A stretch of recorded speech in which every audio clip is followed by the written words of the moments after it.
Hi hello. നമ്മുടെയൊക്കെ വീട്ടിൽ വെളുത്തുള്ളിയുടെയും ഉള്ളിയുടെയൊക്കെ തൊലി വെറുതെ കളയാറല്ലേ പതിവ്. ഇങ്ങനെയും കുറച്ച് ഉപകാരങ്ങളുണ്ട്. ആദ്യം തന്നെ നമുക്ക് ആവശ്യമുള്ള അത്രയും തൊലി എടുക്കണം. എന്നിട്ട് എതളിൻ്റെ ഷേപ്പിൽ നമുക്കങ്ങ് വെട്ടിയെടുക്കാം. ഇത് നമ്മുടെ പൂവിൻ്റെ നടുവിലെ ഭാഗത്തിനായിട്ടാണ് കേട്ടോ. അതിന് വേണ്ടിയിട്ട് ഞാനിവിടെ കളർ പേപ്പർ എടുത്തേ. അത് ചെറുതായി വെട്ടിയെടുത്ത് ഒരു കമ്പിയിൽ ചുറ്റി കൊടുക്കാം. ഇതുപോലെ. ഇനി നമ്മൾ നേരത്തെ മുറിച്ച് വെച്ച എതളുകളില്ലേ, അതിങ്ങനെ എടുത്ത് ഇതുപോലെ പരസ്പരം ഒട്ടിച്ചു കൊടുക്കുക. അതൊരു പൂവിൻ്റെ ആകൃതിയിൽ വരുന്ന പോലെ ചുമ്മാ ഇങ്ങനെ റൗണ്ട് ഷേപ്പിൽ ഒട്ടിച്ച് വന്നാൽ മതി. ഇങ്ങനെയൊക്കെ ആവും.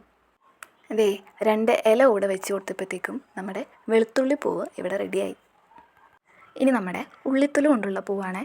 അതിന് വേണ്ടിയിട്ട് നമ്മൾ നേരത്തെ ചെയ്ത പോലെ ഷേപ്പിലാക്കിയ ഇതളുകളെല്ലാം എടുത്ത് വട്ടത്തിലിങ്ങനെ ഒട്ടിച്ചു കൊടുക്കുമ്പോൾ അത് ഒരു പൂവായി മാറും. ഇലയൊക്കെ കണ്ടില്ലേ? ഇതെല്ലാം വെച്ച് കൊടുത്ത് വരുമ്പോൾ ഇതാണ് നമ്മുടെ ഉള്ളിത്തൊലി കൊണ്ടുള്ള പൂവ്.